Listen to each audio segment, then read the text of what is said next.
Another meeting of the El Sobrante Municipal Advisory Council. This is a council appointed by the Board of Supervisors to provide advice and community input to the Board of Supervisors, particularly focused on the El Sobrante unincorporated area.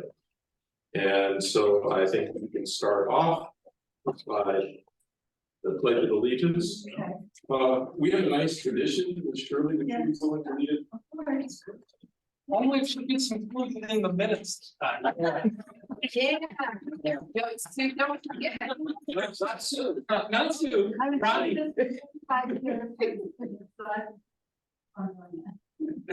Put your right stand, please, those who can. And right in your heart.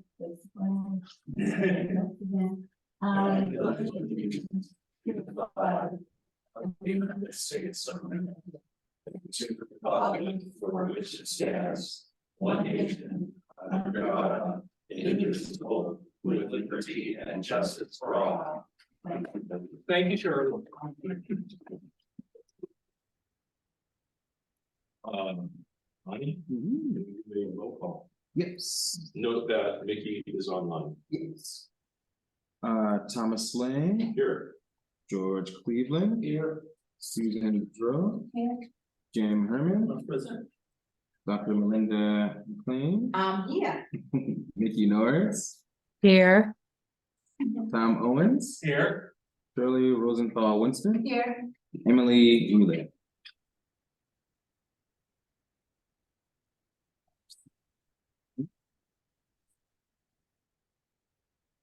Okay.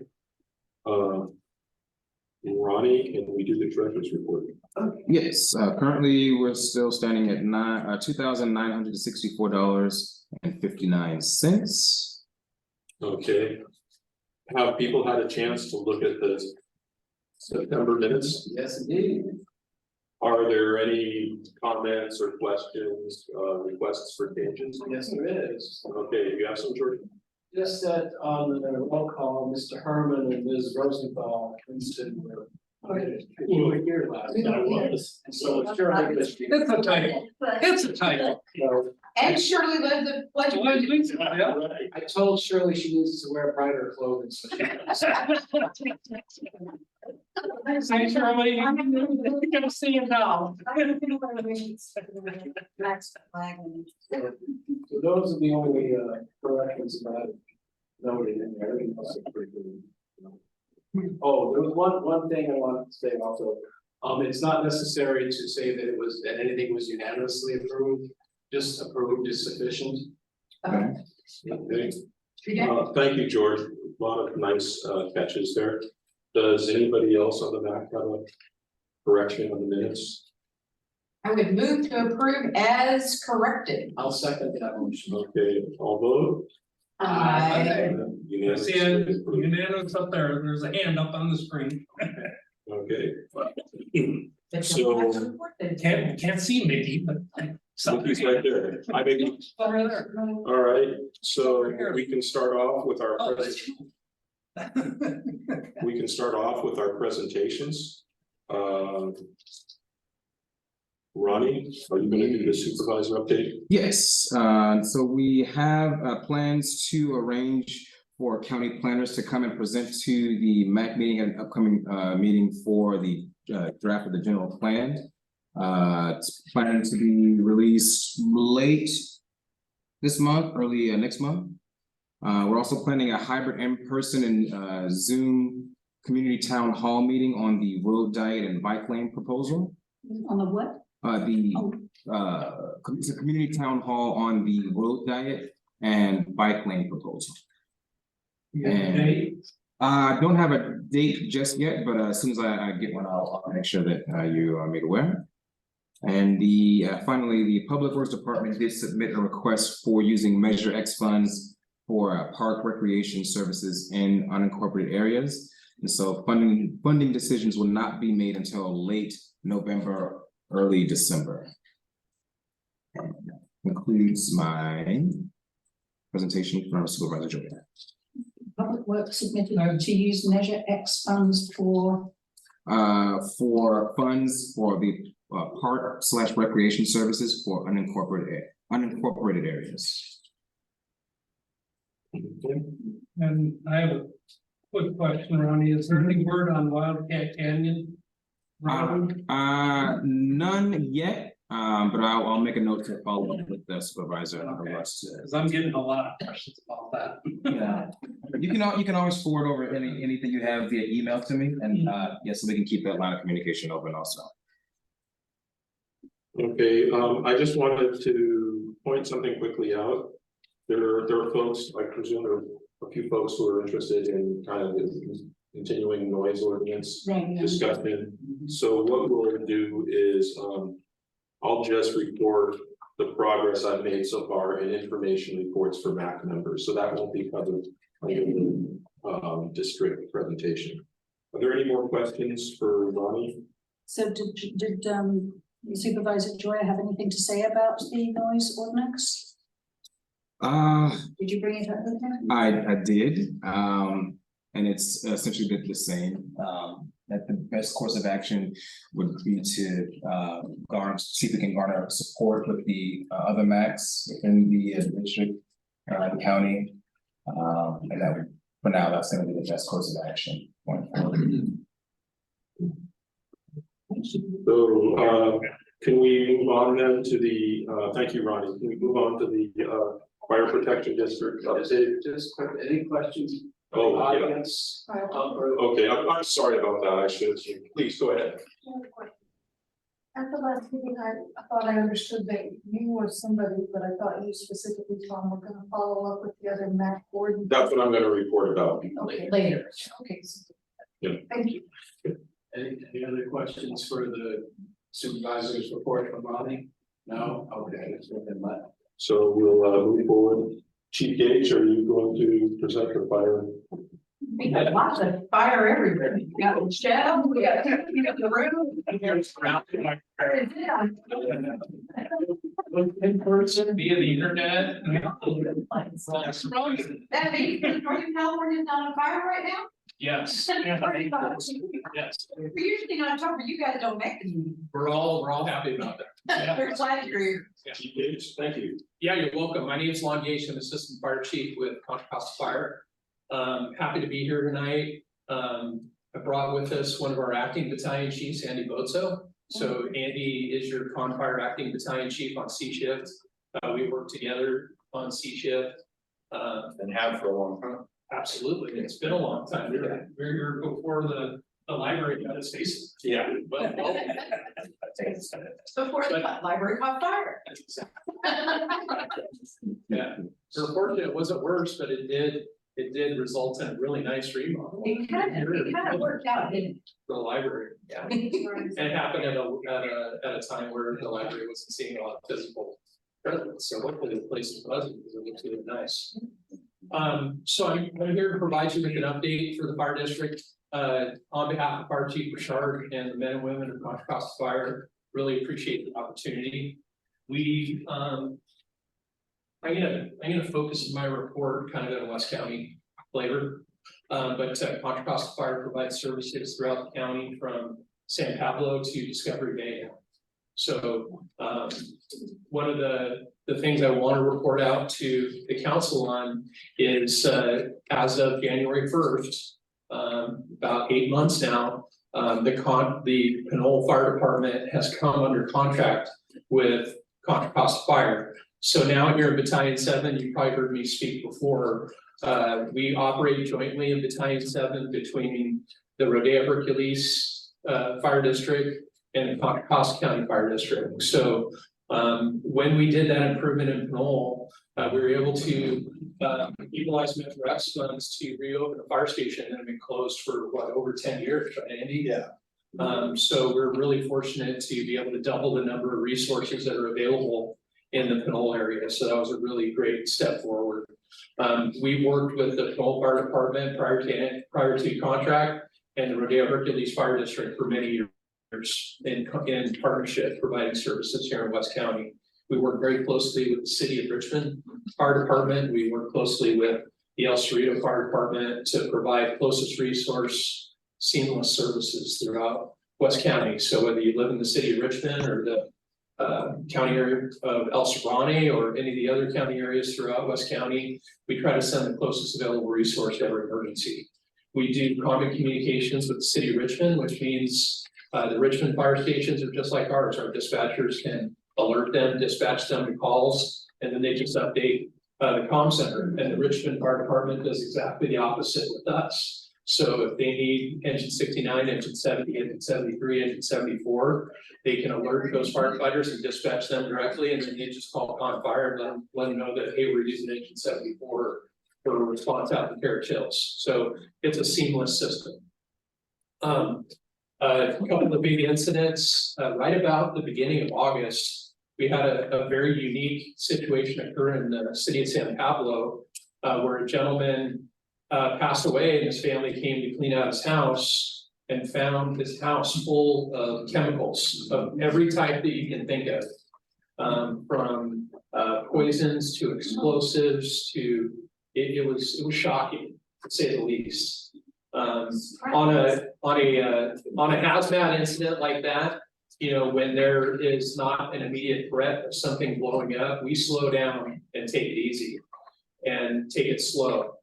We worked in concert with the sheriff's department, the Walnut Creek Bomb Squad, multiple federal agencies to mitigate that situation. While we were mitigating the area, it took 3 days to bring that situation under control. We had to do a local area evacuation because all those chemicals are just sitting there year after year, getting more unstable.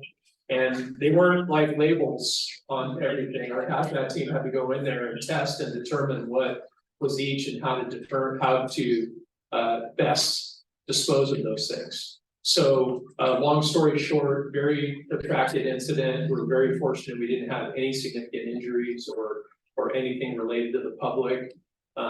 Just a reminder for everybody that, you know, if you have household hazardous waste, please take it to the household hazardous waste recycling. That's basically at the transfer center in North Richmond. And if you ever have any question about what you're having and you think it's dangerous, please call 911 and we'll evaluate the situation and act accordingly. That was pretty much it for major incidents. You know, we kind of started talking about how fire season, the fire season has been, in terms of large destructive fires, we haven't had hardly any within the county, which is a blessing. But believe it or not, we've actually had more fires, individual fires, than we had in the prior year. So a lot of that has to do with people experiencing homelessness and living in areas wherever they can find shelter, and we're having resulting fires from that. So we work with the sheriff's department, we work with the core team, we do our best to try to find better shelter for people so they're not having to take refuge in areas that are dangerous, or when we have warming fires that extend to the wildland or other types of fire starts. I don't want to steal Michelle Reinhardt's thunder. We're going to have Michelle Reinhardt, our community coordinator for our wildfire protection plan and programs here within the county. She's going to provide a really nice presentation for everybody, kind of explain the program and how you can access it as the public. I can tell you in 34 years in the fire department, I never had more funding for wildland fire prevention. So we're really trying to take advantage of those things. I know we have a local organization in Wildcat Canyon of different cities, counties, residents, trying to provide input on what the community's priorities are in terms of wildland fire protection. Michelle is really her whole job, and we actually got her position funded through a grant, is to connect the community to the projects and educate people on how they can utilize those different programs to help us. So like I said, I'm going to stop right there because I don't want to steal Michelle's thunder. So she's going to provide you with a presentation tonight.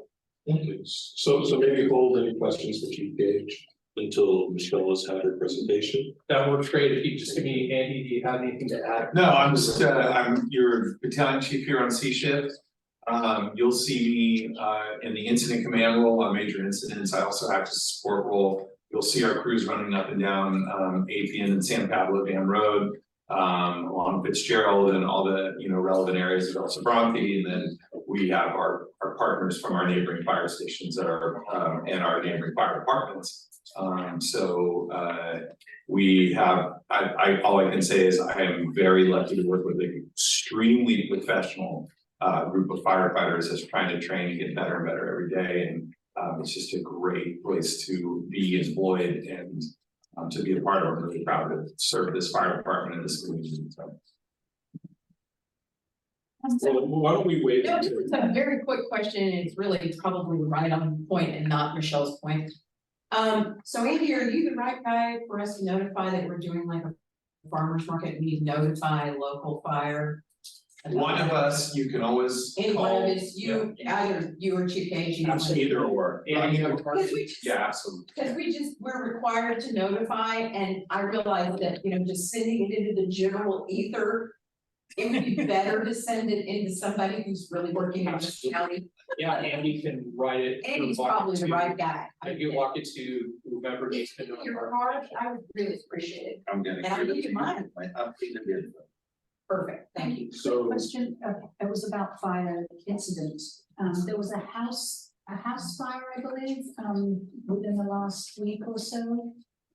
In our area that was reported on Nextdoor extensively. I'm happy to look it up. I don't know the specifics That's okay. of the incident.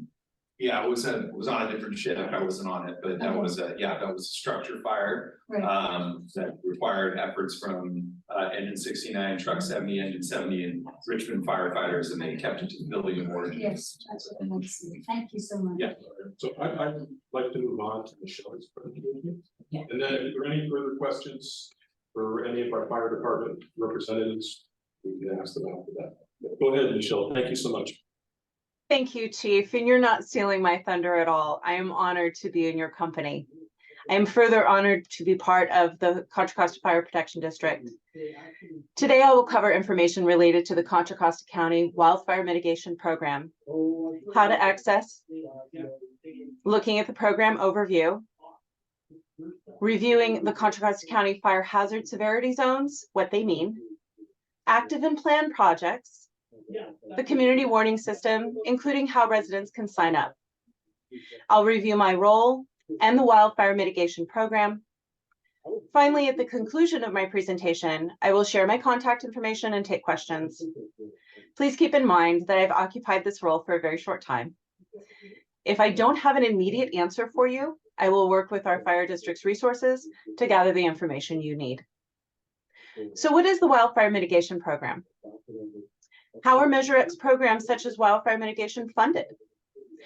As you know, in 2020, county voters approved Measure X, which is a 20-year half-cent sales tax to fund major infrastructure projects, including a wildfire mitigation program in Contra Costa County. ConFire is managing this new innovative wildfire mitigation program funded by Measure X dollars offered to Contra Costa County residents in the opportunity to identify and apply for projects that will reduce our overall exposure to wildfire risk countywide. Accessing the wildfire mitigation program is available through our website at cccfpd.org. Don't worry about writing that down. I'll put that in the chat when I'm completed. At the conclusion of my presentation, I will place web links in the chat. This will include Firewise and my contact information. So a little bit more on Firewise in a minute. I'll provide you with a quick rundown of the types of projects available to residents. But first, more about my role as the county coordinator. I am tasked with providing public education on current programs, locating additional grant funding for fire safe councils, and to serve as a resource to assist in community engagement. The role itself is made possible in a pass-through grant from CAL FIRE to the California Fire Safe Council, where Contra Costa Fire Protection District applied for the grant and was awarded based on its need. Fair warning, when fire safe councils apply for grants, grant management requires a significant amount of reporting, and additional resources may be needed within a group to meet those requirements, especially at the federal level. Various community effort programs are available to all residents of Contra Costa County.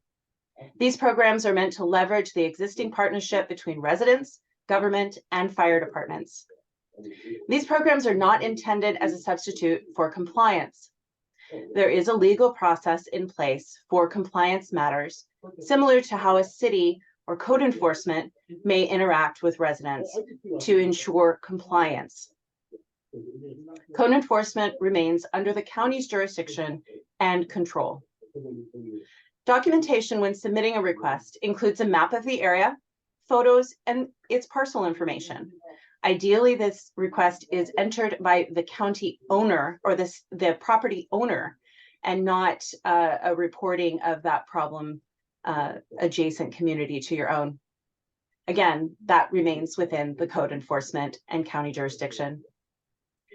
Details such as the physical address, brief narrative of the project and area, and if the project is located on common ground or private property is also helpful. So great news.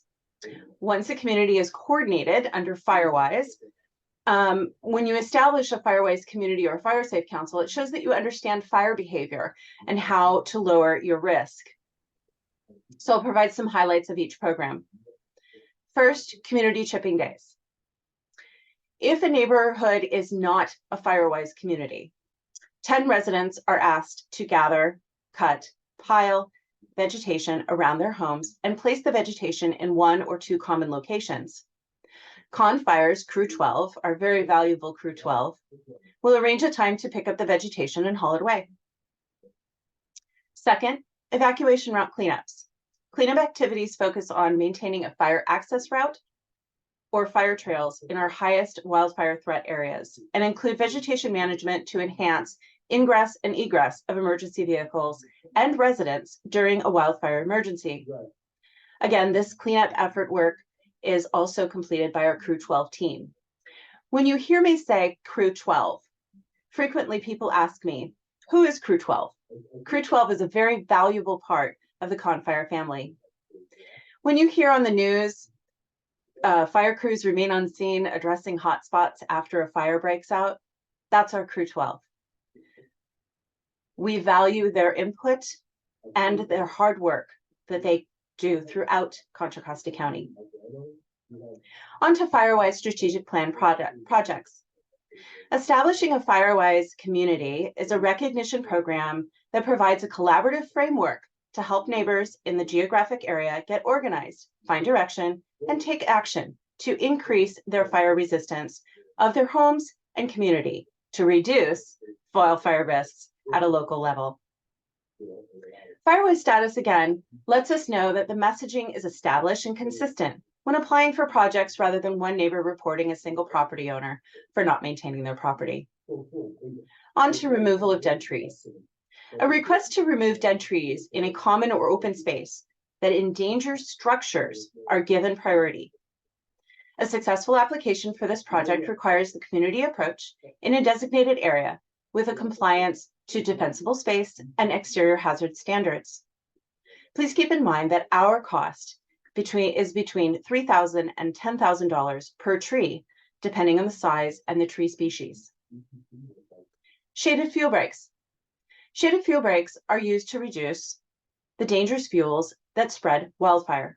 Trees in an area of a shaded fuel break are maintained to reduce the potential spread of a fire, while the tree canopy reduces the future growth of brush and other vegetation. Finally, vegetation management. We focus on treating, clearing, or reducing debris and other types of combustibles to prevent or slow the spread of fire. This is more of a large-scale project where acres of land are treated rather than a single property. Looking forward, we look forward to having our home hardening outreach and our low-income exterior hazard control programs out to the public soon. We are working on procurement of materials currently. This would be vents, gutter guards, and like gravel to replace existing mulch, because what we want to do overall is reduce the horizontal and vertical ladder fuels. Again, reducing the fire risk at a local level. So what are high fire severity zones? High and very high fire severity zones are the highest priority for this program. Many factors are considered, such as fire history, existing and potential fuels, predicted flame length. Again, I'm talking about that vertical ladder fuels, blowing embers, terrain, and typical fire weather for the area. Addressing vegetation and fuel management in the most fire-prone areas while partnering with residents within those zones allow us to focus our efforts on the most vulnerable residents to fire danger. That said, our program focuses on working with underserved and underrepresented residents of Contra Costa County. This includes seniors, disabled, and veterans, bringing services to where they're most needed. When community engagement is high, we can further our efforts by educating the community on emergency preparedness. Distributing information about the wildfire mitigation program by meeting with groups such as yours will help ConFire saturate our tracking maps and decrease the overall fire risk to our residents and communities. Currently, I'm happy to report 66 projects have applied and 39 projects are completed. With your help, we can increase those numbers. While evacuations are managed by our local law enforcement partners, we do encourage residents to sign up for the community warning system by locating their evacuation zone, subscribing to platforms such as Zone Haven and other similar platforms, community warning system, and protecting their home with defensible space prior to an emergency. Residents can take steps to prepare themselves and their community in the case of wildfire. You'll notice that this program is resident-driven. When a planning project is proposed by a city, access to Measure X funds happens at a city or county level. A project that falls under mitigation remains the same. However, the project may fall outside of the program, and we'll discuss a little bit about how the Measure X funds are spent. So currently, the Measure X Community Advisory Board, established by the Board of Supervisors at the county level, is developing a process for making recommendations for the next fiscal year allocations. Several sections of the funds are being evaluated at a level beyond the wildfire mitigation program, but we are on the list. The next update from the Board of Supervisors is expected on November 28th. Finally, I'll add my contact information, pertinent links, and program information into the chat. I am open to answering any questions, keeping in mind that I may not have the answer immediately, but I'm happy to follow up with our ConFire leadership and partnered agencies. Thank you very much for allowing me to join you today, and I appreciate the chance to present this information to you. Thank you.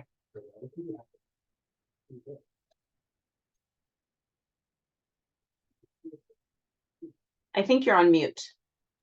There we go. There we go. Yeah, thanks for a very nice presentation. I just have one question to launch the questions, and that is, what percentage, two parts actually, what percentage of the applications actually get funded? And the second is, do you have in your guidelines for applications something that describes the difference between successful and unsuccessful applications? Because I think there would probably be a number of people in the neighborhood who might want to apply for this support. Absolutely. So the evaluation is based on fire science, and the parcel photos, ownership, that information will help in determining the final approval of projects. And you know, I don't have the percentage of applied versus approved, but I'm happy to get that information back to you. Yeah, that'd be great. George? Michelle, what you gave in the presentation, is that available in like a PowerPoint or a Word document or something like that can be shared? It absolutely is. I actually, I usually provide a PowerPoint, and I'm happy to forward that on to Ronnie for the information I provided today. Thank you. Okay, more questions from the council? Mickey? You're muted. You're muted. You're muted, Mickey. Can't hear you. All right, I lost the screen there for a second. Oh, I just wanted to ask about the open house this weekend at the fire station, if you have any information to share about that, if anybody does. I do. So the West Contra Costa Fire Safe Council will be hosting their open house at Fire Station 63. Ms. Bonna, who is the president of the West Contra Costa Fire Safe Council, has the particular information. And I'm looking here very quickly. That's not the one that's down the street, it's actually Richmond. It's Bellevue. It's Bellevue. We know. Oh, is there a We different know one? Sohela. All right. We just call her Sohela, not Miss Bonna. Oh, okay. Well, I, as a city council member, I always refer to her as Ms. Vana. So yes, it's October 14th from 11 to 3. And it's gonna be fun, we hear. It is, and I look forward to seeing you all there. I'll be there.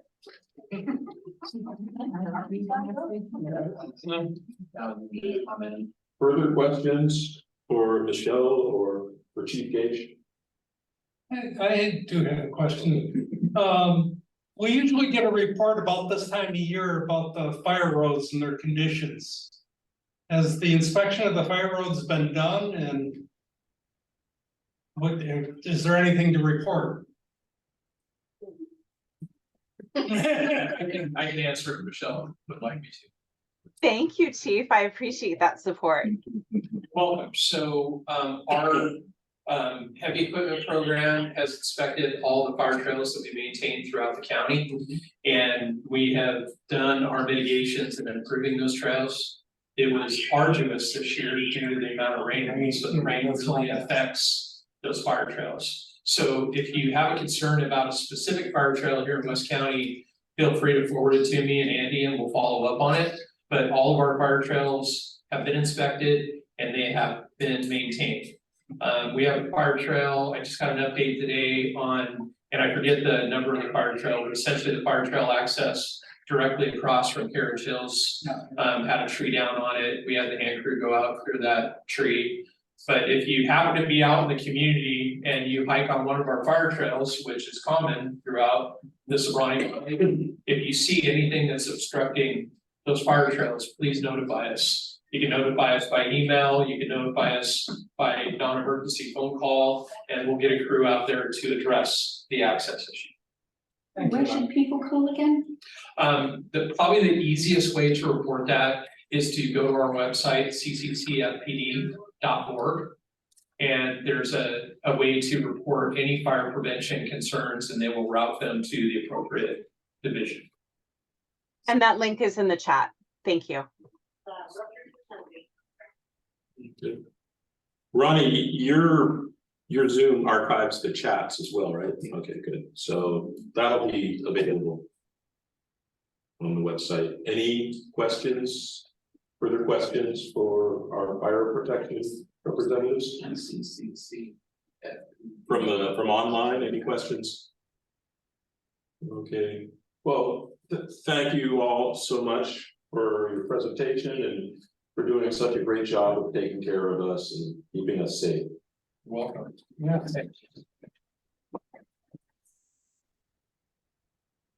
All right, so next on the agenda, we have the Bay Station update from the Sheriff's Office. It's Lieutenant Mark Rodriguez. Hi, good evening. Thank you guys for having me. Mark Rodriguez, Lieutenant, currently assigned to Bay Station as the Station House Commander. I'll start off just with the monthly reports and then we'll get into some of the events that have happened recently. In the month of September, Bay Station handled 650 calls for service. Of those calls for service, we generated 58 reports. Our select crimes, they were 19 for the month of July, 18 for the month of August, and we had 15 for the month of September. The majority of those were all property crimes, more vandalisms. The only thing that there was any sort of crimes against person, I think that there was a significant crime against person, and we'll touch on that on this here in just a second. But outside of that, it was primarily domestic violence restraining orders. As far as events go, we had 6 deputies who are currently in the field training program. They should be finishing in the next couple of weeks. I would say about 3 weeks, assuming they're on track on time. So they'll be dispersed countywide. Base station will be getting a couple of them, to fill some of the vacancies that we have, I believe, swing shift and day shift are be their assignments once they get out here, so look forward to the help with the additional staffing.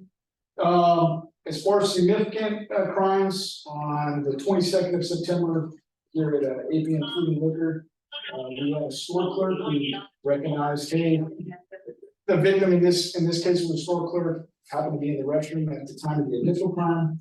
Someone comes in, steals some lighter fluid, and I believe the lighter actually walks out and be a store. When the store clerk comes out, his partner who happened to be working and reviewed the surveillance camera confirmed, hey, yes, the suspect did steal. Conveys that information to the victim. And the suspect then returns and goes back looking for additional lighter fluid and lighters. At this time, our victim, who was employed by the store, goes to the doors and is trying to lock the doors when their partner calls sheriff's dispatch to report the crime. At that time, there was a confrontation between the suspect and the victim. Suspect actually bites the cap off the lighter fluid and then douses the clerk with the lighter fluid. They end up in a physical confrontation. At the time that the suspect and the clerk were both back on their feet, the suspect lights the lighter fluid and actually engulfs the store clerk's face and chest areas. Ended up being transported, as far as I know, using instructions goes. Yeah, he ended up at the burn center in San Francisco. Yep, and suspect in this case was a local unhoused or transient.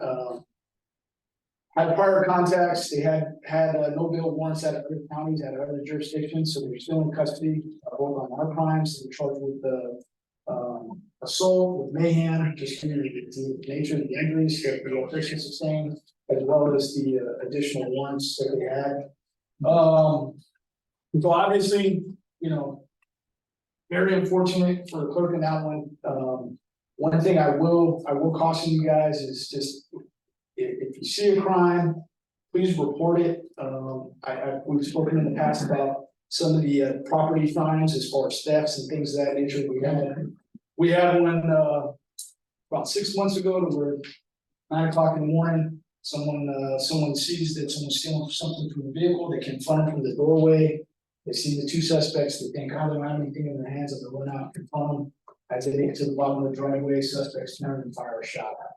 So it just happens that quick. Please be a good witness. Don't add to it by getting a crime committed against your person. You know, I understand nobody likes being violated and having their things stolen, things of that nature, but just keep that in mind. Yesterday morning, we caught a couple of people, and this is with the help of the community. We had a good neighbor who recognized, and my neighbor's not currently home. I believe that they're actually hospitalized right now. And we noticed some suspicious activity at their house. They actually called in a couple of people that were walking around the house. Deputies get on scene. They find a stolen vehicle parked in the front yard of the home, and then they end up contacting 2 people in the house, both of which had warrants and both of which had actually broken into the home. So we were able to take them into custody. But again, that was with the help of the community and recognizing the patterns of their neighbors and actually taking the time to call that in. So we were able to get them in custody. Was that on the dam road yesterday? Yes, ma'am. I saw all the activity and wondered what that was. Yeah, and a lot is just crime in progress. You're gonna get that kind of response, and then it's backing up to open space. And we were told that there may have actually been more people, but We didn't know that they went in there. Correct. And then Yeah, upon right. investigation, it was just the 2 that we got making fun of really too. So that was good. Other significant events from last month. We increased staffing to assist with El Sobrante Stroll. Unfortunately, this year I wasn't able to attend. However, I did get good feedback that it was a good event and no crimes were reported or significant injuries. Yeah, so that's great. We're happy to participate, and we're thankful that we're able to be involved in the event. So another good year, and looking forward to next year. Other things of note. The wildfire prevention, the presentation that Michelle just gave us and Chief Gage. we're doing our efforts. I've had some conversations with, with Chief Bachman, also with, Munson over at Richmond Fire. SOS had put together, a list back in June saying, hey, here's some areas that we think might have some potential risk. And talking with the fire personnel, because that's their side of the house.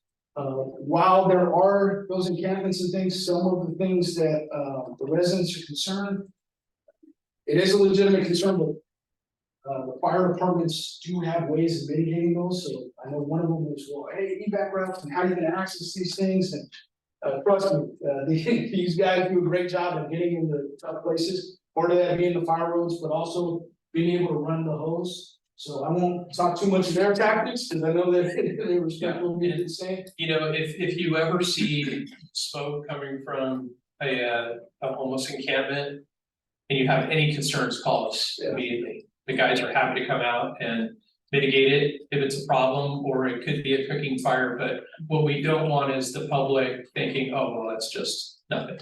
If you have any concerns, please call. We'd rather respond and have it be nothing than have something get bigger because it wasn't reported as possible. Absolutely, and I will tell you, and other things that we are noticing, and this is not just specific to the west end, but countywide, is recently we've seen a big increase in attacks on some of the telecommunication lines.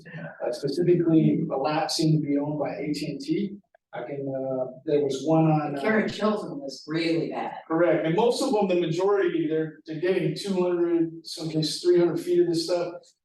We have made arrests in some of those cases. One of the challenges is being able to actually identify the materials that are being stolen. But a lot of them, there are certain areas that we've identified and found where they're actually taking the material, they're trying to strip it and then turn around and sell it. But just know that those are telecommunication lines, so it can affect some of the infrastructure depending on where it's at. I know some businesses that operate specifically online were impacted by that. That's very unfortunate, but we have made some arrests and as it's related to this. So are these the same gangs like the people who did our rough electricals thievery at the Good Table, or?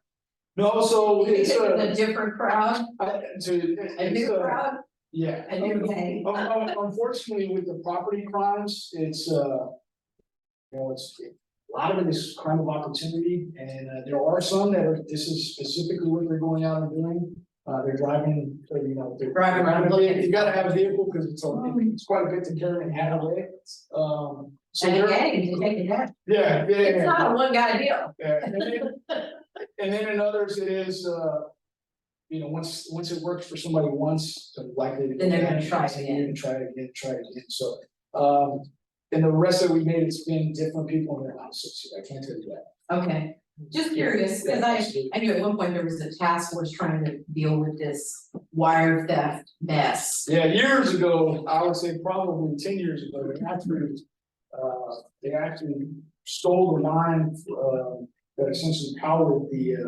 streetlights down Richmond Parkway. So they had actually gone underground and started pulling all line effectively on the streetlights, so, yeah. It was Nuts. yeah, yes, sir.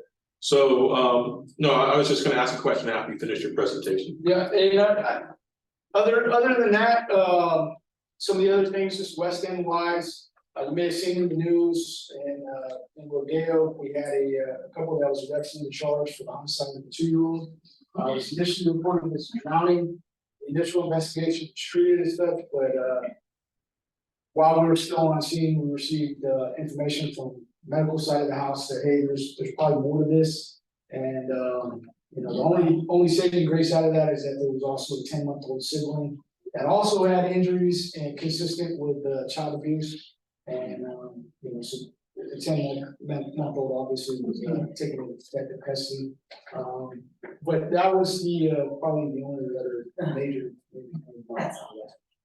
Yes, sir. So, I just wanted to thank you and the sheriff's office for all the support in the stroll. It was a great stroll, and I thought we had a really good vibe, and I think part of it was well attended, great vibe, and I think a part of that is that there was just so much coverage by the sheriff's office. Everybody felt really safe, and so many thanks to you and to all our other first responders who, make these big public events possible. Thank you. Appreciate the opportunity. I just want to make sure, in case there are other questions from the council for Lieutenant Rodriguez. I'll just mention really quickly, those high stress incidents, we really rely on law enforcement, we work in concert together. Law and fire, that in particular, we worked with Contra Costa sheriffs, and they have our backs. We always feel better when they're assigned to those kinds of incidents, whether it's an unfortunate situation like a child that's not breathing or something that's not in the ordinary. They're assigned with us the majority of the time. They help us on fires for evacuations. So it's a good partnership that we continue to. We always have good communication after those calls. So just wanted to send that appreciation your way as well. So Last thing to note, I know Michelle mentioned it, the CWS warnings. If you guys aren't registered, if you go to cwsalerts.com, you can register for those warnings. Typically, it's going to be something that's life-threatening nature, something where we're giving evacuation warnings or notices. It's not going to be used for traffic control or things like that. So it's going to be something of a significant nature that you need to advise us. Thank you. Thank you. Any further questions for Lieutenant Rodriguez from audience? In that case, thank you very much. Actually, I'm gonna ask one more thing, because it's all of you guys together. So the Great American Shakeout's coming on October 8th and 19th. Will CWS be used for that as a way to let people participate? Yeah. Do you know? That I don't know. I can find out for you. Just curious, because those drills are really amazing, and sadly, I don't think a lot of people even know they happen. And don't even know they could participate in some form or fashion. And I mean, we all think of it now as fire season, but as we know, October 19th is a special day for earthquakes. So that would be great to know. Yeah, we can follow up with CWS if you get an email. Yeah, it just strikes me that might be a great way to test Yeah. the CWS system too on the shakeout. Well, it's an opportunity for us to do public education and get Yeah. the message out, because like you said, a lot of times those drills are really important. And if they don't get publicized, we're missing We haven't had an earthquake in a while, so we'll say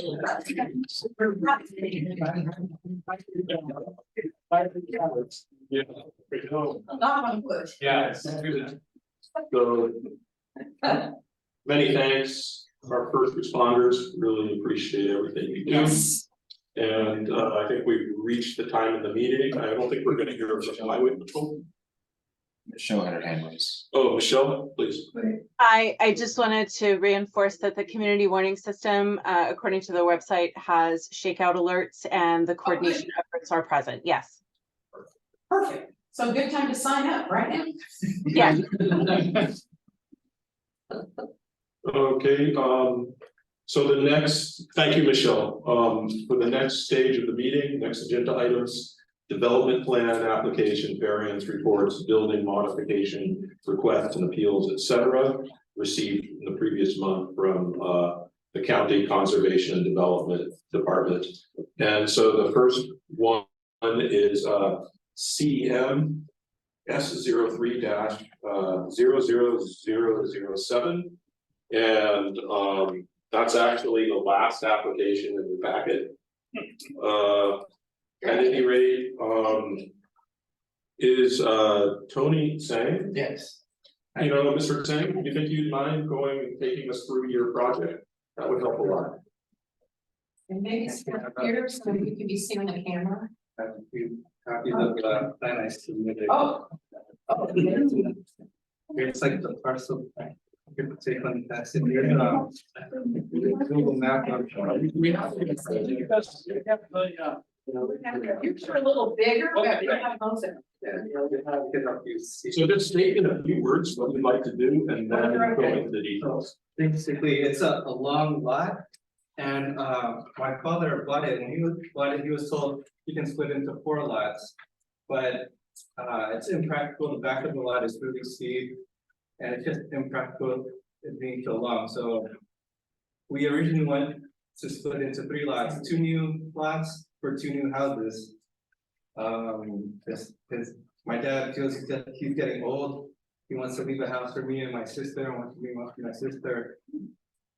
And he's built houses here before in Richmond and El Sobrante, so he feels, you know, the last two. To build these last two houses to leave for me and my sister. Yeah, that's what we're trying to do. So the C part, is that, which parcel is that, A or C? What would be C, like the back part of C is. C, so it'll take a lot of work, C will be hard. right? So we're trying to focus on the front part of C. And So is there any work that you're gonna have to do in terms of the slope, like retaining walls and drainage, stuff like that? I think so, definitely. Some planning comments came back and asked for a drainage plan. I'll bet they did. So we'll have to do that, and currently we are thinking of reducing the scope to just one lot, we'll combine B and C together. And just do one house, there's less impact, we don't have to do that long road. So that's, we're thinking about reducing it down to one new lot, one new house. So at this point, you don't have the houses planned, you just, Right, it's right. just the subdivision and the road to make it Exactly. possible, we've got it. So there were, Yes, there's an existing house in. On the front. yeah. Right. So how do you get past the front to get to the next one? So there's enough space on the side, kind of for that road. With the road. Well, that's the Drive both road. That's the Driveway. tricky part. Yeah. So Tony, in terms of creating that road, were there any, did the planners come back to you and say that there would be required like variance? Thanks, Sean. No, that wasn't part of any of their, Okay, And they weren't concerned about the easement driveway. You know, usually with driveways, if you don't have a building, you don't. Well, that gives you the Reasons 15 clear, feet yeah. setback right there. If you can actually build it. so are there any questions from the council or the audience for Tony? I just have a comment that this looks like a well-planned Yes. thing. And it's the best I've seen in quite a while, so. we have been thinking about it for a long while, and George? So you have frontage for your utilities, because that's the thing, because I just retired from these days. we're thinking of doing it under the road, the new road. Okay, I'll talk about the water service, because I don't think, based on what you're saying, I don't think you'd be able to use the existing meter to serve. Right. Properties. So just want, because you need frontage on Santa Rita to be able to do that. For the water service, so you want to double check on that, to say. Okay, thank you. I know where it is. I don't pass it, I was curious. So we're fine now. If there are no further questions or comments for Tony, I'd like to move that we support this project. I was second. Okay. Vote. I, Okay, unanimous. well, is it? I didn't go. So. Well, I'll tell you why I didn't go. That's an abstention, you don't have to explain. No, so, I think the thing, what we're missing in this money is the planning zoning. The planning and zoning committee didn't approve anything until they went out and looked at the property and walked the property. And what happened, and Tom answered, that Tom Wright tried, when it finally fell apart, contractor resurrected a couple times, it never happened, but that's what we missed here, we're looking at pieces of paper. What he's bring next gentleman, don't take this personal. And and George might be the only one that's even driven past it. I don't even know where it's at, honestly. Oh, I know where it is. Well, I didn't say you didn't know where it was, I said I don't know where it is. And so the point of this is that we're proving something on a piece of paper, I have a hard time doing it without going and seeing the property and that kind of thing, and that's me. And so don't take it personally for any of you, I just am used to going out, looking at the property, talking to the neighbors, asking them, did they have any difficulty with easement? I have an easement of a driveway that's 70 feet long into my property, that the next door neighbor has an easement. I own the property. Next door neighbor's paying my ass, but the next door neighbor has an easement, so they get to go in and out, but they never do anything to fix it. They just drive one, and if it's got a pothole, that's my problem, it's not their problem, they think. Okay, so you know, those kind of things are very important if you're going to approve something like this, to go take a look at it and make sure that you really understand what's going on. I don't, so I can't approve it, not that you guys can't, but I don't know the property. So, That's fair. okay, fair enough. No, thank you. Yeah, the one thing to say, of course, is, you know, even if you don't feel comfortable, we're an advisors, even what I say is like, you know, I know. whatever we say that matters, sometimes it matters, sometimes it doesn't. I think we're trying to be looking at it from the point of subjective community impact as opposed to compliance with regs. And that's been offloaded essentially onto the county. So from, I guess it's not unanimous, but from our point of view, the council supports your project. I'd love to do the same for my kids. I think it might be a good idea for us to make more of an effort. I know I need to make more of an effort to, when I get this, to go and drive around and take a little look. It's not too far from here. It's No, I, actually- I'm not, I Very speak well. in general, though, what I'm from New York. It's, That same area over in Santa Rita Acres. Some of you may remember Maurice Abraham. And a lot not dissimilar to this one, they developed into 3 different houses and made and the good news is this easement, the way they have it written, the road is, it'll be all on their property, it won't be Right. between other properties. So I think it'll end up being a lot like what Maurice did on his property. And this is just not far from there at all. That's why I know where this is, because I remember going to Maurice. Well, thank you. so much. These are long lots, no, they're really deep lots. But I think your point is really well taken. Yeah. And so I will send the planner a note indicating the vote of support, but I'll also send a note to the engineer and supervisor Joya about your objections. yeah, good, thanks. Sure. Thank you. Okay, so And I just want to say thank you to Ronnie and to Joy's office for getting people here, because you being here makes all the difference. Yes, absolutely. I mean, we've got more information than we used to get, which was zero Well, I think information. we made a point of asking It's better now. representatives to come, Yeah, this which is they don't better. always show up, so. No, but this is definitely better. So, thank you. So the next applicant is, application is CDS E23, bunch of zeros, 9. And it's administrative approval to establish a massage therapy business within existing tenant space. And, there's a note, our massage shop currently address is blah, blah, blah, San Pablo Dam Road, but there was no parcel number for that address. The only parcel number for, so I don't really understand. What's going on? Are they putting a new massage shop in place of an existing one? Or No. there's no map attached to this? So, what's being said is that the property is 4022 and 4024. Why don't we ask if the applicants here is, So is you didn't here? you didn't wrong? You didn't want? Or anybody on behalf of you being wrong?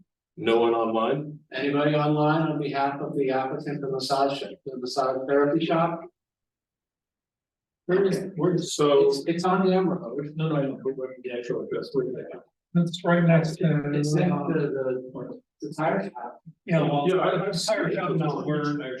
Health County. Yeah, we got the minutes. Yeah, no. Yeah. Yeah, it's next door to it, I get it. Yeah, so what they're saying is when the part there's 2 addresses on the building, 4022 and 4024. And the parcel number is attached to 4024 instead of 4022. so that's. But they're both on the same lot. They're on the same lot, they're basically the same building, it's one building, it's split in 2. And like I So said, why are we even consulted on this? I don't know. Because they're asking for a business license. They, you know, so. They're already in operation. So this is administrative approval, it's not Right. me, but we'll go ahead with it. By the time we did these, they're already in operation. I was gonna say- I think this has been in operation for years. How many of these? Given that this is just about association of a parcel number with an address, I'm okay with it, I move to approve. Second. Okay. All in favor, raise, say aye. Opposed, abstention, okay, please support it. Not like the boss. And give them the touch.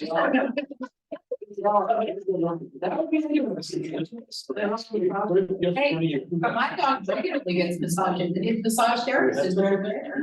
That's another requirement. Well, Like this one. That's where it all used to okay, go. we've gone out. So, yeah, let's get So we back got to. the third one. Bring us Okay, back. so let's go, sorry, we're having a side conversation. Apologies, let's do this next one and then we can go to the, consider talking about the, noise ordinance. So this is file number CDV R23 -01 056. So the applicant seeks variance, tree permit, design review approvals for a proposed single family residence retaining wall, carport improvements. I won't read through the whole thing. Made But out of there are 4 a few- shipping containers. Yeah. That's the cool part. But there are, there were a few variances requested. Yeah. I'm wondering if Mr. Tabawada is here. Is Mr. Tawada online by chance? Or any representative from Mr. Tawada? That's too bad. I have questions. I do, lots of. I drove past it, it's a vacant lot, it's that La Cima's a Mhm. funky little street. Yeah. And I'm looking at this, it's like, okay, I look at the vacant lot, it seems like a pretty decent sized vacant lot, so why would you need all those variances? That's, Well, why would you have to build so far sideways instead of, Like, well, that too, it's just the whole. I don't, looking at this without having the applicant or representative here. I don't know, yeah. I don't know that I can support this because I look, like I said, I look at I don't the understand it. various, like why, and just looking at the lot kind of, I don't know, I wouldn't call it steeply sloped, but it has a good slope on it, but it also has plenty of room between the parcels on the adjoining sides. So. And I know that, I will say this before I retire, I know they've applied for utilities, because they actually contacted East Bay Run about establishing water service, because they don't have it there. And can East Bay Run provide it, and I'm retired now about that, so it doesn't matter to me anymore. But, so they are, trying to move forward with it, just, getting their utilities, because if they're asking for East Bay Run, they're probably gonna ask PG&E as well. And that would be fun. Which would be interesting, So I think we could take two approaches. One of them would be to sort of give our support now and in that, no, wait, let me just finish my friend of thought. I'm not proposing anything. One of them would be to give our support now and include some questions so that they could at least move forward on some of the issues they need to move forward on. And then the second one would be to delay them to the next meeting and just ask for them to be present because the application is relatively complicated. So of those two options, what do people think? second one. Okay. What was the second one? Get the second one, don't. But I had to bring the first one up. Okay. Okay, Second one is ask them to come in and talk about it. yeah, well, that's what he said. Right, Exactly. because, it's building, basically building a house, it's not like it's gonna. They're suddenly gonna start construction in the next couple of weeks, and so. Yeah. Well. Yeah. Except to keep in mind, people have a timetable for their projects. So Right. we have to consider it. We do. But what I would suggest from the sort of the viewpoint here is that I'll write a note to the planner saying we don't have sufficient information to move forward with the recommendation for support. And we would appreciate it if the applicant or their architect would show up to our next meeting and we can take a look at it then. Or respond to questions by emails, and we can do an email vote if there's any possibility of that, So No, can we can't do that. Can I ask, so. let me ask another little question. So looking at the paperwork here, I don't see, where's the main thing where they tell us, has before the planning commission yet? Has this been approved? by the- Because there are a number of variances in here, and if they've already been approved, then we are moot. If they have not, and the public has not had an opportunity, here it is. Has it been? Usually it hasn't gone through county at this stage. Well, that's why I'm asking this question. What I'm concerned about is, I mean, even though there's the lots on either side appear to be vacant as well. What do other people think and what do other owners think? And that's, I'm curious about that because they really are going right up the edge of the lot. In a place where right now that might not seem like much because they're vacant lots on either side.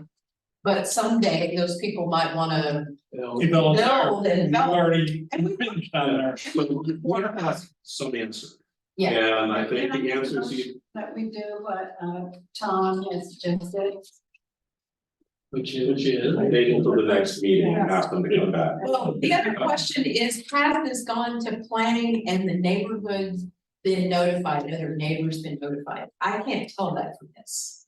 It doesn't look like it has, because it looks like it went in on Well, 9/25. But our job is to look at this from the point of view of community impact. And Yeah. I think the And I'd like to variances know- are excessive. And I'd like to know when that meeting was though, so that people could go to it if they want to go. There's a couple of things, like Dr. McLean says, you know. We don't have enough information here. We'd like to know what the property owners think in the neighborhood, because there are several other houses further down that little street.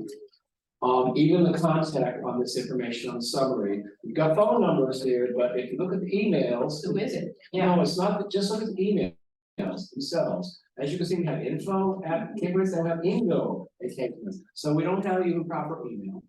I think we don't want to try to have them answer things by email because we have other folks come in for these, like Mr. Sag. I think it would be appropriate to send the plans, say we need more information and we request that the applicant or the architect. That's what I was suggesting. At the next meeting, give them the specific date and time, so they have enough information. And I think we can ask them what information we specifically want.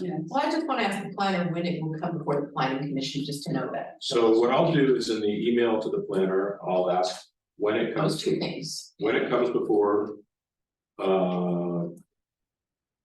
Planning commission. And then ask. You know, there were questions about the request for variance. Yes. And We have asked severe that- reservations. Yeah, so ask the, Or at least we have questions. yeah, well, ask the owner to just, let's try and conclude this, ask the owner to come in and answer our questions about the variances. Yeah. So I think that's what I propose. Do we, Yeah, that's perfect. I'll make that motion. I'll second. This is to raise my objection to the first one. This is one, if you're gonna go look, you got 15 code protected trees he's gonna knock down. You need to go look, you need to go look at this property, you can't, the plant, what's the plan gonna do, show you more pictures, you need to walk it. Well, I the mean, planner will tell us what those trees are. Yeah, no, I understand that, but I'm saying that we need to have somebody go look at the property and see what this looks like. And where are these trees, or can we have done already? I mean, and anytime you talk, you know, you're gonna send an email to this Sid, you can call this guy too, you know, I met it, it's a man. This says you gotta respond by the 20th of October. Right. Okay, this one, by the way, that is the massage parlor that's already existing, had to be responded by October 9th. We're a little behind on that one anyhow. We always are. Yeah, but because of that, they're already working, and they're already doing what they're doing. This one is more of a variance. This is a huge variance. The A It's not one variance. The massage parlor is less On than a that. number of them. I'm just saying. Just to let you know, the phone number on here belongs to the applicant, not the property owner. That's okay, and we don't know it's he, she, they, what have you, because it's. So the phone number here, this is the bucket plan. FYE is, I'm just gonna. Yeah, that's a phone number. Get it. I'm sorry. Bucket planner is. So my Bucket email, planner is Sid so, this is the number, or the county. That's the planner. yeah, that's the plan. That's the one you want to talk to, where you got the. we have two of this. Oh, yeah, yeah, that's right. What I do with each one of these discussions, that's an email. Okay, you don't call it. No, I don't. No. sending you. Emails works because you've got the documentation. Yeah. That goes sideways. I sent an email, it has the reference number and everything, so that if a question ever comes up, have this, please, yes, I can just put it on search and it's right there. There you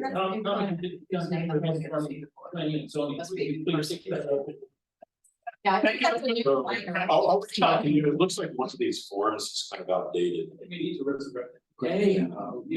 permit. You want to- Okay. I'll raise that. So I think we've dealt with this. I think we've dealt with this. Right, let's move on. Let's move on, please. Let's move on. Can we move on? Yes. Thanks, Tom. Yeah. So the next item, information items, so information reports by MAC members, and so. What I'd like to do, I know folks are here because they're really concerned about the noise in the area.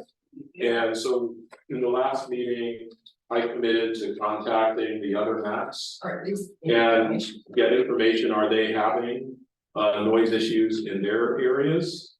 And you know, if we do find out that they are having these issues in their areas, is there anything we can do to generate sort of a common multi-direction input to the Board of Supervisors to get them to do what's sort of totally reasonable to do, which is have a noise ordinance in the county, just like all these cities have noise ordinances. I mean, why should we be without one? And it clearly messes up the lives, you know, affects the lives of people here. So. Can I point out on this form, 60 decibel noise control is literally on the freaking form. So if you do something new, they make it a. Construction, yes. They make it a thing, but if you're been there for 30 So- years, ignoring everybody. So what happens, to make a long story short, I contacted Ronnie and asked if there was a list of MAC chairs. And so Ronnie searched and it took a bit of time and it turns out there's no such list. So then I went to the MAC the district web pages. And what I found is that even though our MAC has all the names and emails, the other MACs don't. So what I did is I sent an email to the Ronnie's counterparts on the different district supervisor's office, asked them to give me the contact info for the MAC chairs, and if they were unable to release that, to at least pass my message to them, inquiring about whether they have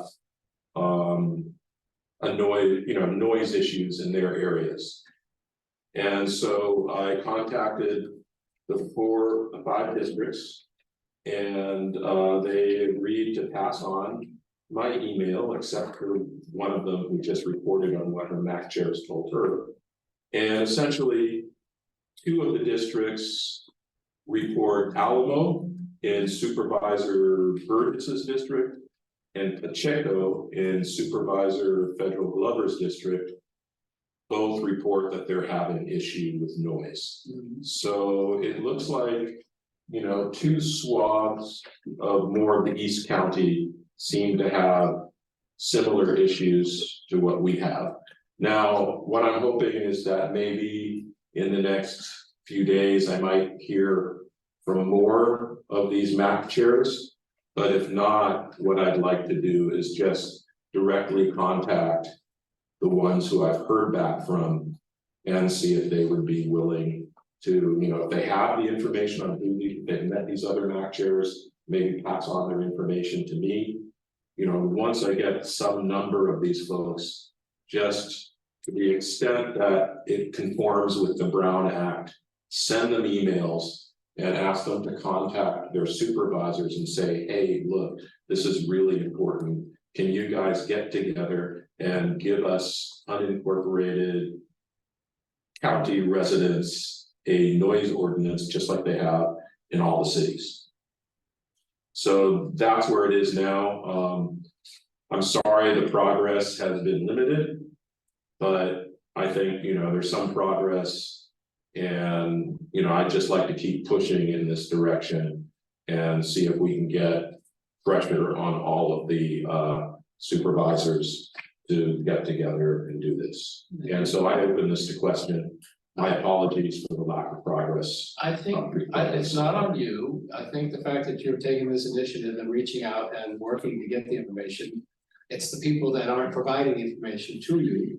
It might mean that it might necessarily mean to be for those of us who are newly retired and have nothing to do at the moment. To go to a supervisor's meeting and speak in public comment and say. Hey, you know, we've got noise issues all across the county in the unincorporated areas. And our municipal advisory council is trying to get in touch with others to get on the same page, and you, board of supervisors, are not helping. And you need to direct your staff to find out who's on each of these councils and why it is that our MAC has everything listed as we do and others don't, because that's a disservice to the public. You know, it's already, a MAC is already somewhat obscure to begin with, to make it even more so by not having information so that we can reach out to other MACs, you know, like North Richmond, Rodeo, Bay Point, Kensington. Well, I know East that, Richmond. I know that some MACs don't function. I guess I'm done.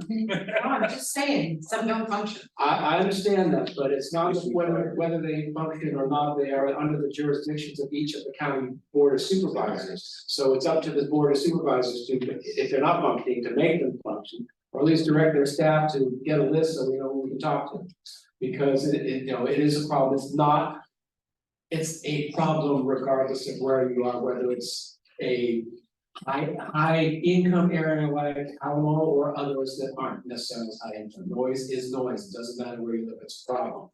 So for those of us, you know, in the unincorporated areas, we need to band together and get something for us, because it's just not acceptable, you know. As here on these applications, I mean, there's a dB level on there, a noise level, it's on there, but there's not a noise ordinance, so it doesn't track, you know. So you're doing a great job. So I was thinking the follow-up, there's like a good idea here, which is go to their, or at least attend their MAC meetings online. So what I'll do is find out when, you know, all these MACs have their meeting dates online. And Rodeo's is the same as ours. Okay, well, at least there may be a few of them that, you know, have meetings. And the later charity in of the month. Richmond Heights is a member of my church and they meet like every 3 or 4 months. That's all they do. So I think from Ronnie, I Literally, can get they the meet. other MACs and Supervisor Joya's district.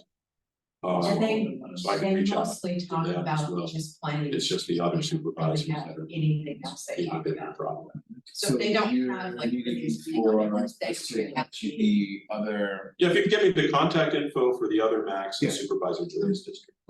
That you can do for sure. But going to the supervisors meeting, that's where they're able to make those decisions. So in some ways, I mean, it's kind of a duh that, I mean, of course, why wouldn't you want a noise ordinance? That is the question, is. Really, I mean, who would be speaking on the other side of this issue? In industrial I'm trying to areas. imagine.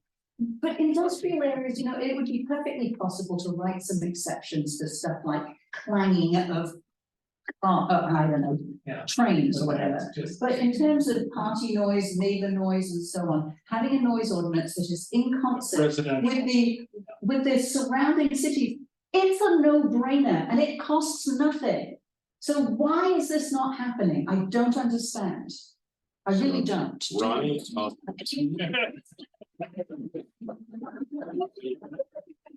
when is the next supervisor meeting? Every Every So each one has an open comment. Yes. So what I'll do is I'll join that. I'm available Tuesdays, so I'll join that meeting. And I think you actually stated it much more eloquently than I did. So I'll relay your statement. Sometimes. It's willing to go to Martinez, so. I'll continue to reach out to, I'm gonna try and attend I'll check. some of the other PAC meetings. I'll give you East Richmond Heights. I did talk to her about it and she said it hasn't been a big thing for them. They only really look at when they get a planning thing, and they don't have a lot of development going on in East Richmond Heights, so it doesn't happen. And one other thing that I just thought of regarding this, because we are certainly not the only county that has unincorporated areas. About the only one that doesn't is San Francisco, because it's. Only none. Every other county around here has unincorporated areas. Maybe it might be not a bad thing to see if the other counties have a noise ordinance for the unincorporated sections. And I have some, might be long chat about that. Alameda and Solano at least. Do what? Reach out to that person and ask them. Yes, I have to make myself a note to contact them. I've already made a note. For you. And I have a friend who is head of planning in Vallejo and knows a lot about Solano, and I'll ask her about Solano. Okay, Because she's a professional planner and she will know what's in the code or know how to look for it. excellent. Because if we do Solano and Alameda, that So, would get us somewhere. If you guys were able to get that. Yeah, if you guys were able to get that information back That's to me helpful. before Tuesday, I can say, gee, you know, what's up, Solano and Alameda have this in their unincorporated areas, well. Whoa. What are you? I'm excited that I will not be able to get that to you because tomorrow morning I'm going on vacation. Okay, Monday afternoon. Well, I'll try. Maybe late Monday afternoon. well, it's maybe Monday. To get the person response, right? But I'll try her Solano. excellent, so I think there are some folks in the audience who have some questions. Please. Or just more complaints. Just the opposite of that, this. People have been coming to this about this for years and years. Last month it reached critical mass. Right. This is the first time in years that it's made this much progress. So I just want to commend all of us for showing up, keeping our attention on it, because it's just unbelievable the suffering that some people have to endure because of crazy lack of rules and regs and respect and whatever. Last Saturday night. Yeah. Past 2 o'clock in the morning. Oh, no, I know, yeah, so I just want to commend all of you guys, especially you, Tom, because it takes a lot to get to the point where you really have to do something, and then all of a sudden, that's the most I've heard about this subject in the years I've been coming to the MAC meeting, so I'm And really it may happy. not fix it, but at least it gives them another tool. Well, you know, gives us, this is something that's a bonus for me. I don't, it's not a fix, but at least it gives them tools. A challenge to fix. I would just like to say thank you. I mean, you said you didn't make much progress, but from what I can tell, you have made huge progress. And the fact that this is continuing on the agenda to be talked about and progress made at all is really important. And thank you. Yes, thank you very We've got much. some good ideas for building up on this certainly.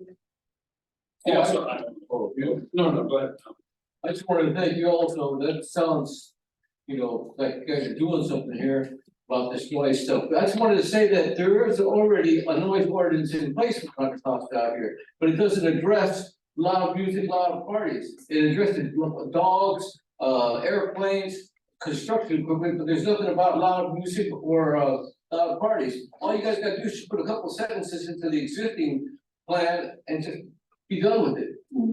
I don't know that. Just give the sheriff some teeth when we call them about the noise, they can go there and say, look, you're violating this ordinance.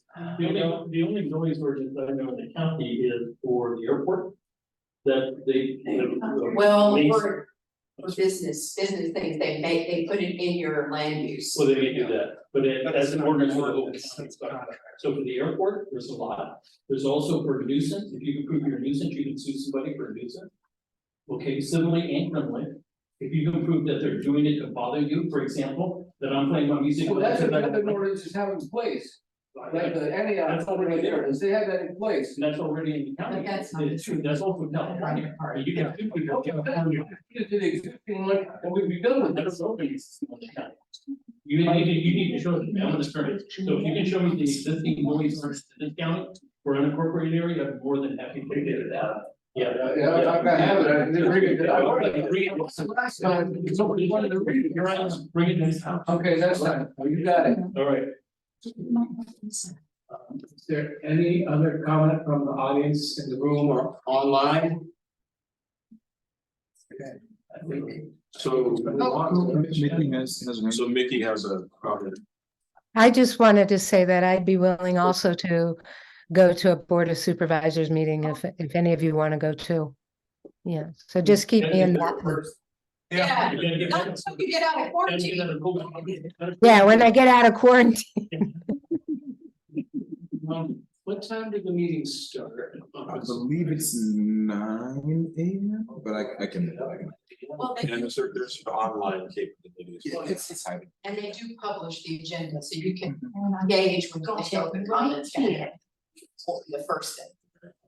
So if there are no further comments about the noise ordinance as part of the information reports agenda item, I think we can go to subcommittee reports. And Nikki, would your throat permit you to? Yeah, I'm not that bad. I just have a very mild case, I think. I'm just kind of wiped out, but aside from that, not too bad. So since the last meeting, we did have our coastal cleanup day on September 23rd. Everybody thought it was one of our best yet because it was very well organized in conjunction with the Green Team, the 94803 Green Team and Spawners and SOS Richmond. We put it on at the library and we moved it to a new part of the library, to the playground area for our setup, and that went really smoothly. We had a lot of families, which was different from the past ones. So a lot of young people, a lot of people of all ages, and we had scouts and different groups come to clean up our streets and creeks. There is an estimate that there was somewhere around 60 people. We were kind of hoping for more than that, but it was still a nice, really wonderful event with music, and the food donations were exceptional by the Punjabi Kitchen with their wonderful samosas and pakoras and lots of pizzas from Mountain Mike's and Chicago Pizza with a Twist, and Tire Experts also donated pizzas too, and Neighbors Donuts and Starbucks. So we had some really nice community participation, and so that went really well. Our next third Saturday cleanup, oh yeah, that was it on that. I think we had a band play, Stone Trout. It was really just nicely done, and children's activities led by Sue Boudreau and Maggie Kinstel in the meeting room. So kids got to show off their creativity, and some parents too. So, it was just really a great community building event with info tables as well from various groups. Our next third Saturday cleanup is October 21st. Everybody's invited. Come to the library at 10 o'clock, and we'll hand out or loan you equipment that you need to clean up, and we'll send you out to an area that has been identified as a place that needs some attention to clean up, as we normally do. So you're all invited to join us for that. And then we are scheduling a cleanup and beautification subcommittee meeting for November 2nd at 7 o'clock at the library, and also on Zoom. I hope you'll come to that, because we do want to step up our activities to clean up and beautify our town. There'll be some talks about the planter boxes on the downtown to make those nicer and get some participation. Possibly the ideas of signs or banners for our community with inspirational messages, get some trash cans on downtown, and hopefully at some bus stops. We need to look into how we're going to do that, because we need more trash cans, so that'll help mitigate the litter issue around the area. And let's see, and the possibility of getting more murals around town after that beautiful one was created on Appian Way and Fran Way, and that was it's really nice. So people are motivated to step those up. And so bring your ideas, because these meetings tend to be brainstorm situations, meetings where we can really put our heads together and figure out how we can step up the cleanup situation, step up the beautification situation. I'm hoping to get, and I think she's agreed to come, Nicole Don from the El Sobrante Chamber of Commerce, because they have access to more information and maybe more resources, and the businesses who can partner with us to do what we want to do to make our El Sobrante cleaner and more beautiful. So hope you'll mark your calendars for November 2nd. It'll be in the library. Again, that's a Thursday evening. And that's it, unless some other people from the green team want to chime in and give your impressions. Oh yeah, we filled at the coastal cleanup day, we filled a 20 cubic yard dumpster to the brim. So people did good in collecting a lot of trash and stuff, especially from the creeks. I think they made a big difference there. So Chris, did you have something? I would like to chime in, presuming I'm unmuted. And that is that I also want to bring out the El Sobrante stroll. Commendations to everyone who was behind that. It was a really good event this year. We had a great presence from the green team 94803. A lot of enthusiasm and handed out a lot of information to promote the events that we had. Also, I want to say that, spawners has been really so important in what's been happening here that I would like to just give them an extra shout out. And also SOS Richmond. I don't know what kind of relationship we could establish with them, is given that they have a Richmond name, but they've been working in the county and stuff too. And the green team has been having a lot of connection with them. I think they're very important to what's going on forward. And I also just wanted to mention that Terry then was one of the people behind this fundraising dinner for SOS, and give her a shout out for that, because the coalition that we're building here, I think, is pretty remarkable. And so I thank everybody in the council, a number of the MAC members, Sue, and I see you right in the front there, so and Melinda and so forth, who've been like really actively in doing these things with us. And so we appreciate all your help on that.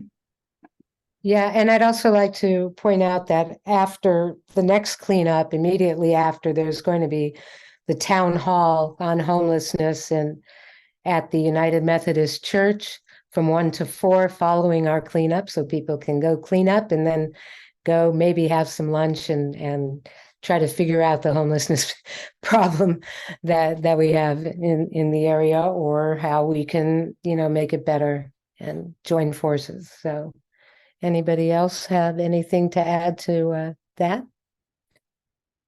No. Okay, well, hope to see you at our next cleanup, October 21st, and following up at the town hall. Yeah, well, I just wanted to add that the town hall, you might look at that and say, I don't want to go to another town hall and hear about all the unhoused people and how depressing and everything else. This is going to be a very different kind of meeting than that kind of meeting. There was a group of folks, very active community members, mostly attached to SOS. And okay, you're gonna make a presentation on it. All right, anyway, it's gonna be really good. It's inspiring, so it's worth going to. I just want to put in a plug for that meeting. It's not one more meeting about homelessness that feels ridiculous. I've been to so many over the years. Well, thank you all very much. If there are no further discussion of subcommittees, I think we can go to agenda items. Can I just make one final thing? The stuff that's going on with the green team and the beautification committee is a place where people are getting involved hands-on, bringing kids along. And I have seen this huge uptick in kind of community stuff. The fact that this MAC is so vibrant, that we have people coming, it's wonderful. So I'm just going to encouraging you to come and get involved. And the more times you show up, the more connection you make with people. So I'm excited about what's happening in El Sobrante right now. So in that case, I think we can move to agenda items. I'm a little bit concerned about COVID. It's, when cold season comes in, it's the rates are gonna tick up. And from what I understand, the symptoms of this current round might be a little bit more severe than in the past. So it'd be great, maybe if one of our public health folks could come in either November or December to give a kind of COVID summary. I think the sooner the better, so if they can Well, come, yeah. if they can come next month, that would be most helpful. Somebody. Yes. So at the beginning of the meeting, Ronnie mentioned future agenda items that would be in the next upcoming meetings. Are any folks here interested in further, anything to add with respect to agenda items? I don't even know who we need to talk to. But I swim with some nurses from Kaiser. And this past strike last week, which of course was not really the nurses, it was everybody else. That's gonna happen again. And we have this ongoing problem in West County of, since Doctors Hospital, which was a 500-bed hospital, closed, and now all we have is Kaiser, which has 50 beds, there is this huge influx. And the primary thing I hear from people in terms of the strike, it's not even about money, it's just flat out, we have essentially a healthcare desert in West County. We have one facility for a whole lot of people. And otherwise you have to drive to Oakland, or you have to drive to Walnut Creek, or you have to drive to Berkeley, or you have to drive. So I don't know where this conversation starts, but the lack of having public health services, such as what happened with Doctors Hospital in the past, I get why that had to be torn down, etc. People can't get from West County to Martinez. It's an awfully large conversation, but I would really like to hear from public health, and if they come to talk about COVID, this could be a secondary thing. Is anybody thinking about the fact that we have a healthcare delivery desert in West County? Okay, good thought. I think Ronnie, we can act on that by asking. Just ask John, who is anybody working on it? Well, let's include this as an agenda item. Yeah. Report. Because I don't even know who we need to hear from. Well, John was very active trying to safeguard us. Oh, he did everything he could. I know he cares about this. Oh, yeah, he cared very much about it. So he didn't, Ronnie, go back to him and say, hey, this came up again. What's going on? Anything? And probably not. And a whole But he lot was of, very active of trying to save it before it didn't happen. and this strike is really kind of about that. Yeah. That's really why this is happening. And they're gonna strike again, by the way. So get your blood test done now, or Your COVID shots. forever hold your peace. Yesterday, double whammy. All right, so I think that covers agenda items unless there's somebody who wants to add one, and we can go now to open comment. So I believe you had a 2-minute presentation you wanted to give. Oh, 2 minute silence, I thought it was 10 minutes, two Oh, no, silent, yeah. two silent. Wow. Here's some. You should- Sure. You can have a leave. Sure. Oh, without her jacket. Okay, thank you. Oh, she be on the jacket. Thank you for the encouragement. It was a great comment. Just, there's a town hall on homelessness, and as Linda said, it's not a depressing subject, and here's why it's not a depressing subject. We've been meeting a small group, we're calling ourselves the Alliance for Action on Fire Safety and Homelessness. We've been meeting for 2.5 years, and for the first 2 years, we were depressed. Because we found out, and we met all through COVID, we were dedicated. And we found out all the reasons there's homelessness and all the reasons the solutions don't work. I don't have time to name them off right now. But there is a group of homeless that are not helped by housing, are not helped, won't go into shelters, won't do rehab. They're not helped by any of these things that just a situation that's been kind of an emergency situation of homelessness would help. So there's something called Community First Villages. We went to Texas to see how this operated. I spent $1,500 of my own money, and I'm just me, to go see it. That's how much I care. And it's 300 people right now, it's expanding to 1,500 people, they've been there for 8 years. And it's where the chronically homeless, the people that are mentally ill, drug addicted, cannot be employed, the ones we see on the street, the ones that we don't have a solution for, the ones that are in the hillsides, there's 150 in the hillsides of El Sobrante.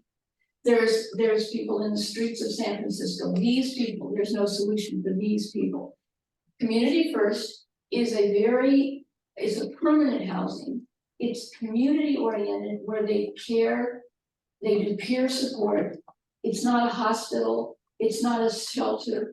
It's a place where any of us would want to live. And it's really inspiring.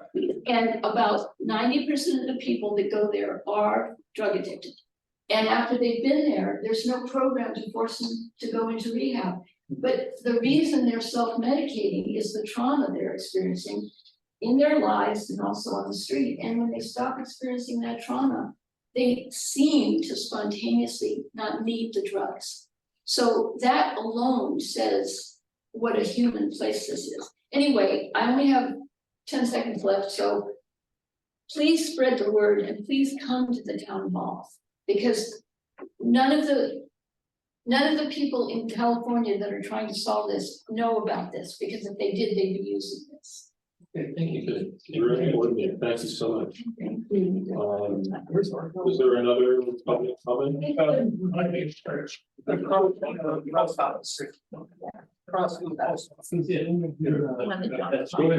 Okay, so I don't have any handouts, but my name is Wyatt Pat. I live in North Richmond, but I am a church member at Central Assembly Church on Appian and Oregon Road. And you guys are probably familiar with El Sobrante Christian School, one here in Valley View and El Sobrante. So just a quick summary. In 2020, after the spring semester, we had to close the junior high school part of that due to low enrollment. We found a buyer. We were in escrow, but after phase 1 and phase 2 testings, sadly, we found they found a large amount of tetrachloride or PCE on the property, and thus we when that happened, the buyer exited out of escrow, and we could not sell that property. So what we tried to do is we went through the California State Water Board through the SCAP grant. Sadly, we were just about a half point away becoming a SCAP grant recipient. And right now, we are applying for other grants. We just applied for the Department of, I think it's called Department of Toxic Substances ECRG grant, to try to get enough money to clean up the property. So we just got that application in yesterday. And we should know if we will get that grant either in January or February based on the timeline. There is another grant opportunity called Clean Water State Revolving Funds CWSRF program. And this one we would like to talk to EdMUD about. In short, it offers low-cost financing for a wide variety of water quality projects. And it also has financial assets capable from $1 million to $100 million. So just in short, we are trying to look for a couple things, a couple uses for the property in order to sell it. One, affordable housing, to see if we can get grant money through that, or through this grant, to see if EdMUD or any other local agencies might want to use our property after it's cleaned up to help the community. And so I just wanted to kind of I thought EdMUD might be here, but not. I think Ronnie said that they might be here next month or December. But if you guys, if we do get a grant that involves affordable housing, Supervisor Joya, I talked with him, and there might need to be a local vote on whether we can put that in. And so I wanted to inform you guys at El Sobrante MAC to let you know about what our progress is on that, and also see if you guys have any input or any suggestions on that. Yes. So Wyatt, I just really appreciate that you guys are trying to clean up what that dry cleaner from the far past. Yes. Saddled you with, and I really appreciate that. And I don't know if this is helpful or not, but I know that Planting Justice is also talking to you guys about maybe having a grant writer help you Yes. find grants, et cetera. But I wonder, we don't usually do this, but maybe the MAC could write a letter that could be part of your grant applications, saying how important it is to clean up this site. This is not saying anything about what happens to it afterwards, but right now, it's not really usable. That's where we really wanted our farmers market, but we can't do it in part because of this. Yes, correct. And so as a result, we're having to do something that's not as good as that would have been. And so I would like to suggest that we, as a MAP, write a letter of support for their efforts to clean this site up. So when they apply to these different government funds, that the community really wants this site cleaned up. We would greatly appreciate that. That's So, pretty reasonable. um, It might help. And the other thing I have too, no problem doing that. Community support here, I read a letter. So I think I just want to run it by Yeah. Joya's office. Yeah, make sure that it right, has to be right. applied. Agenda item anyways, before I we mean, move it's a forward. huge eyesore in the meantime, and it's a place that could absolutely be part of, because I actually hadn't really thought about that. But It's we a great desperately, desperately need to have a sort of central place where we can gather as a community. And actually, that might be a really interesting. Well, there's a lot of good possibilities for it, There are so many. yeah, but not while it's toxic. Exactly. So why don't we do this? Maybe Ronnie, this could be an agenda item for the next meeting. And if that would be, if, Yeah, you know, that's we the can right fit that process. in. isn't it? Yeah. And then, in that event, we could discuss the possibility of a letter of support. And if it's possible for us to write a MAC letter of support for the cleanup, then we can take a vote. John too, on for that. that matter. yeah, and if I may, we just submitted an ECRG grant like yesterday. That is specifically tailored for affordable housing. I mean, we're at the state where, you know, we're behind on our mortgage payment.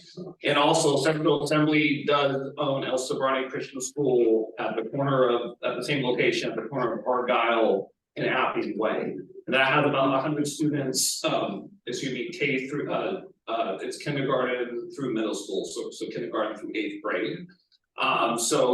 We are, our denomination, Assemblies of God, is absorbing those payments. But we are at a critical juncture where they are trying. Something needs to happen. Something needs to happen. We need to at least, a lot of positive things have happened since 2020, but we need to keep progressing there. So my suggestion, if you're amenable to it, is I have Tom's email because Ronnie gave that to me today, actually, because I just finished the ECRG grant and then I was looking at this one. I could send you the information because ECRG the team is currently looking at that grant. My suggestion, since the application's already been submitted, is if you guys could perhaps expedite that, because I don't know typically the ECRG team, if there's anything additional to the grant, they want it ASAP. I don't want to wait 1 or 2 months. Yeah. When they've already maybe reviewed our application, and then you guys maybe send it in December and Yeah. it's too late, so. Well, John could write his own letter No. anytime. Yeah, And that might be helpful. but the other thing with the ECRG is that it's really about the community. And so we have shown part of the Envision Contra Costa 2040. We actually Contra Costa Housing Authority already identified part of our lot as hopefully a site for affordable housing. And mixed. So if the local community through the MAC, the leadership, could write a letter expressing. Okay, I think we understand your request. Yeah. And what I'll do is work with Ronnie to see if there's something that we can do kind of forthwith. Sure. And you know, we can maybe see if John would be able to write a you know, some kind of letter of support. Can we get your information? Because we can also individually write letters, and as a property owner down the street, I'd be happy to write a letter. Okay. Given that I'm, you know, basically right down the street. I'd be happy to write a letter, Sure. So, personally. thank you so much for your presentation, and I think we've got any further public comment, yes? I'm living in Townsend, the three dogs, and I want to see, this is the place I heard I had to come to see if maybe porta potty over by that other books thing with the hand washing station, you know, because it's like, you're not open on Sunday or Monday, but a lot of people bring their dogs here and stuff like that, and it's just, you know, be nice to have some place to go when you have to go.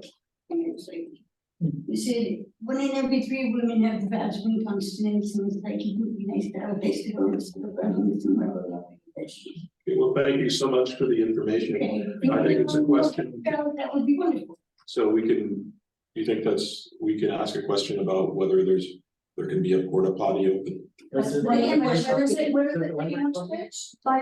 in the back towards there, because I know, John Boyer, and there's a lot of things going back there, and, you know, the library's not really open, and it'd be nice to grab these one bathroom for certain things. You go by the historical. Yeah, but not on the historical side, but on the other side, there's a lot of really. Yeah, I can definitely bring it up to the supervisor to see it. thank you, I appreciate it. I have something to. Sue has something. I just have a couple of things to quickly publicize. First of all, I wanted to let everybody know that I'm doing homework help in the library on Tuesdays and Thursdays, and we don't have all that many kids coming, but it would be, I just want to let you know, and if you are interested in knowing young people who'd like to come, this is my card, it's completely free, it's part of the library thing. What grade and what? This is pretty much any grade. Any subject, math? As good as I can. I need a fair amount of like the internet to help out, but yes, math is the one that is most likely that kids ask for. But it's across the curriculum. I'm a science teacher, so that's where I can really help. Thank you. And the other thing I wanted to publicize is that I'm going to be running something called an eco-anxiety to action workshop. And that will be a pair of workshops. It will be right here on the 25th of October and the 1st of November. And it'll be 2 hours each, and it is going to be a whole mixture of things to try and move us from being anxious to use that anxiety to help us take a little bit more action in company. It's going to be fun. It's going to be, you know, what suits individual people and hits their own talents and passions. So if you're interested in that, I have some handouts as well. Thank you. Our last Saturday work days, some of you all may have noticed that the last one, we managed to finally take the old Adachi sign out. And so the monument sign is now naked. And we are ordering the plastic faces in that. I just want to point out that 3 people in their 70s got that done. So we could use some volunteers under 60. So every last Saturday, 12 to 3, happy to have people come help us, happy to give you a tour if you haven't seen what we're up to. We're very close to being able to finally unthread a very knotty Gordian knot we were in with the planning department, well, really with the building department. Gordian knots? Yeah, something like that. It was a Gordian knot, but I think we've managed to cut through it. They had a dull knife. There we go. With a very dull, short knife, Yes, right? but apparently they put it through a sharp in there, seems. Yes, we've seemed to, so I think you're gonna start to see a lot more activity soon. We're 60% done. Once we get going again, it can happen pretty fast. And once we really get going again, then we'll have kind of an estimate of how long it will take. My other little update is that we are working on the farmers market. Sadly, we can't go to they were so generous, they were gonna host us there, we were so excited. And then a meeting happened with Ronnie and John Joy's office, and they were like, you have to go through land use. And land use is 6 months, and my experience, $100,000. So, no, thank you. We don't need to do that again. So instead, they oddly enough said, well, we think the better solution is to do what you were planning to do when you got open, which is to shut down Sobrante Avenue from Valley View just to our parking lot. That still allows access to the other businesses, et cetera. And so that's what we're in the process of doing. We could be open by the end of the year. It'll be Sundays. We don't know if it's gonna be exactly like 1 to 4 or exact times, but it'll be Sunday afternoons. And we're still recruiting vendors and we're still going through the permitting process. And God help us, environmental health. So send us something to the Chamber of Commerce. Oh, I've been keeping Nicole Okay. tight in this loop. I think when we finally get through some of the regulatory hurdles, it'll come together pretty quickly, and I think everybody's gonna be thrilled out of their minds. I also think the vendors are gonna sell out so fast that the farmer's market's gonna last about an hour, and then they won't have anything to sell. All right, great report. Thank you. Any further public comment? In that case. Thanks. I didn't know he was Maxwell. For your team. You all can be in unofficial. So. Yeah. We're getting resurrected.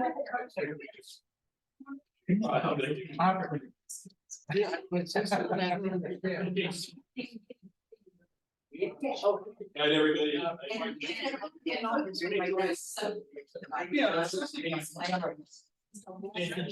Hasn't been.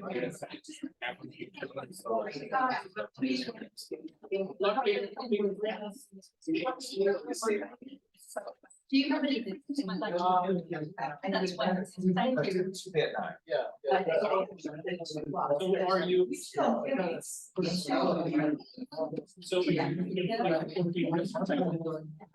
Is there any problem?